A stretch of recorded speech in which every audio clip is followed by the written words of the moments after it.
Welcome again to Connected Farmer. Today we have another Connected Farmer. He is Elliot Uphoff, a soybean and corn grower in Illinois, and he's going to speak with us. He will tell us a little bit about the season.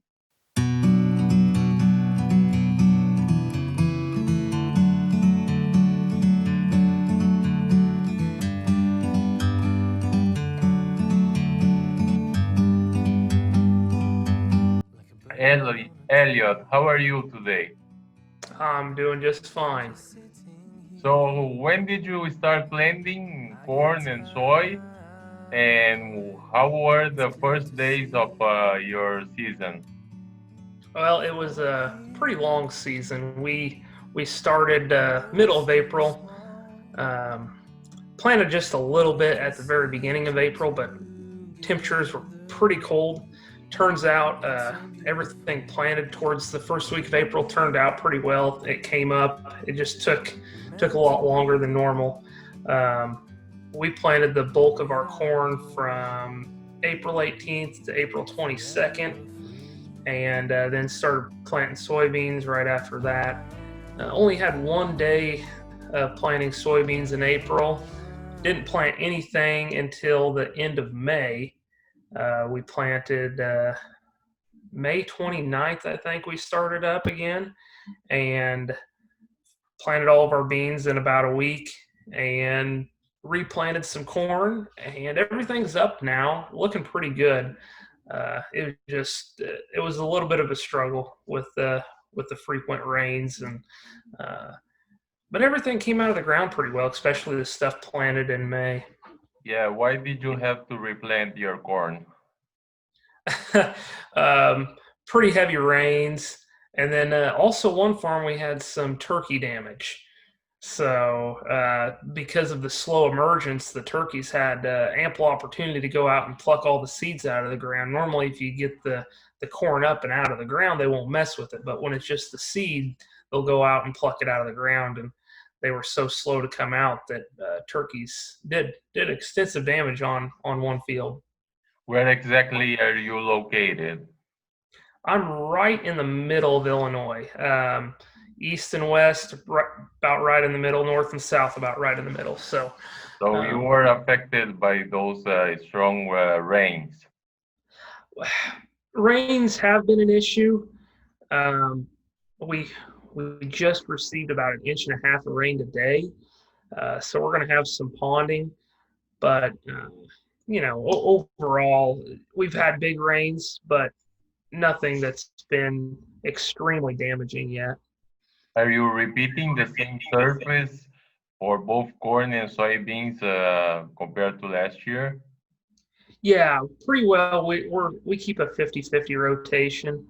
Uh, we won't normally lean one way too hard unless things are just really pushing us that way. Now, looking back on it, we wish we would have planted a few more soybeans because right now they look to be more profitable.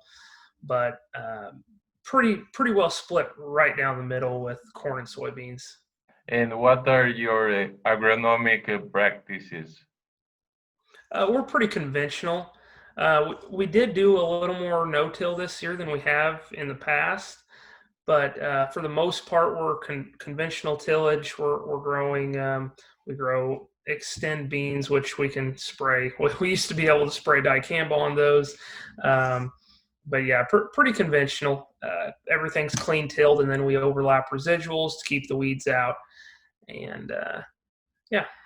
When are you expecting to harvest, and how big you think the yields are going to be?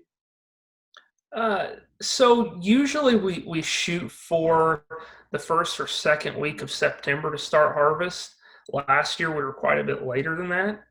I would say this year we're closer to running on target. We didn't have we got started earlier with planting, which was nice, but we didn't have the GDU accumulation. We weren't getting the heat units that we need to mature the crop. So I would say right now we're probably still running right on pace for a normal harvest time. Um, first or second week of September, corn will start, and then normally first or second week of October we'll get started with soybean harvest. Yields right now, I'm expecting corn to be a little above average just because we did get in on time and we have a pretty good stand. There's issues in every field. It's not perfectly even by any means, but we have a crop out there and it's receiving rain. So in our area right now, I would say that we're going to be above average on corn. Soybeans, we had a perfect stand, but we planted them a little later than we'd like to, and just as well as you may know that the earlier you can plant your beans and get them out of the ground, the larger yield potential there is. And because we planted them towards the end of the May, we don't have a huge yield potential. But last year we planted about the same time with our beans, and we had anywhere from 55 to 75 bushel beans. So I'm expecting kind of the same yields. Are your neighbors saying the same thing? There are some really ugly fields. I mean, it's not hard to find an ugly field around here, one that is wetter and didn't get a great stand. Same goes with a few bean fields, but in our area, the rains this year have been extremely spotty. I mean, you can be in one area and you received an inch. You go over, maybe 5-10 miles and they didn't get anything. So it's really hard to guess right now. But in our county, we've pretty well received rains. But I know there are some other counties that haven't been as fortunate as us this year.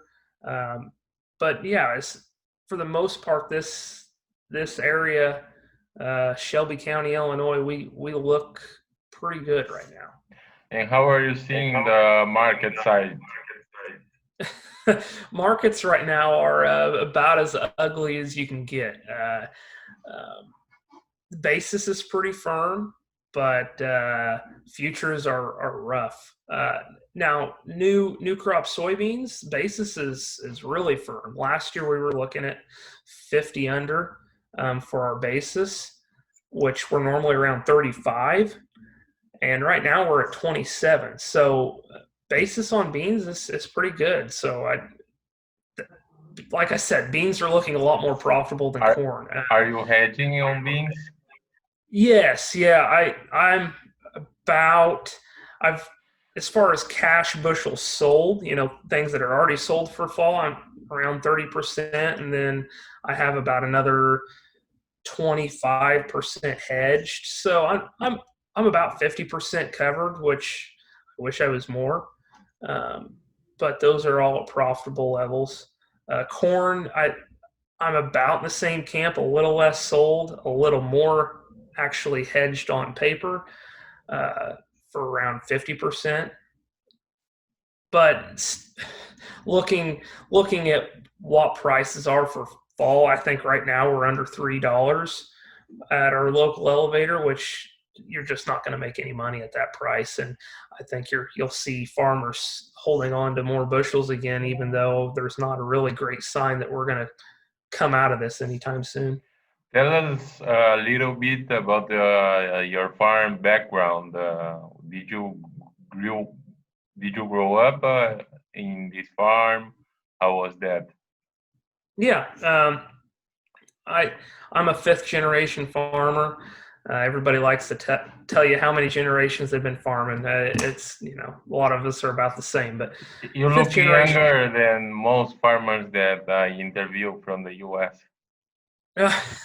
Okay, but no, at fifth generation, I grew up on the farm. Didn't ever see myself coming back to the farm because Dad didn't make it known that was even a viable option. He always liked me to keep my options open. But after college, I worked for a little while off the farm and then got a chance to come back, and I'm sticking with it, I guess. And, did you get a degree related to farming? Yes, I got a degree in plant and soil science, and then a minor in ag business. So I set myself up um, as far as coming back to the farm. But I also, I have a degree. So if this whole farming thing doesn't work out, I can always go try something else. But this is my 8th crop I'm putting in. So I guess you could say I am sticking with it. And what are your expectations for the second half of the year? Well, I don't know if you can hear it, but it's raining pretty hard out there, so we're setting ourselves up pretty well for the rest of the summer. Where I am right now, we have some pretty deep topsoils, so a really good rain every month. We're pretty well set up, and we keep getting timely rains just like we have in the past couple of years. Rain has not been an issue. It's been too much rain. That's been the only issue. But our crop is set up for a success right now. I don't have any worries that we're going to have a crop. It's the worries are the profitability of that crop that's out there. So, do you worry about the politics, about the trade war?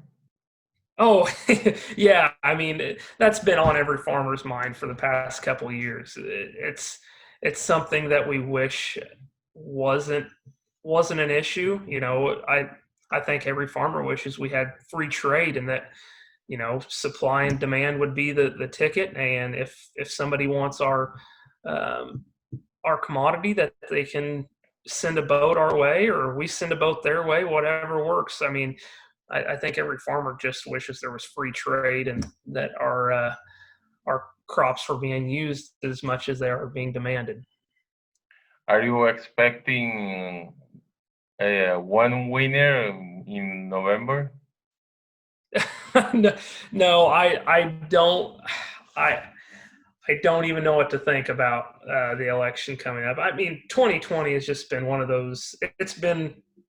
I thought 2019 was a wild year, but 2020 is just wow. It's topped it in every sense of the word. But I don't know what to expect this November, and either way, I think both parties realize that farming's important. Am I ever going to be banking on any type of government assistance? No, I'm going to do my best to not need that. So even if one party wins and the other party loses, I'm not going to change the way I operate based on who is my president. I'm going to run my business the best I can, and try to make sure I stay profitable. Okay, Elliot, is there something else would you like to add to our viewers? I don't think so. I appreciate you having me on, and I'll stay tuned to see what this video turns out to be like.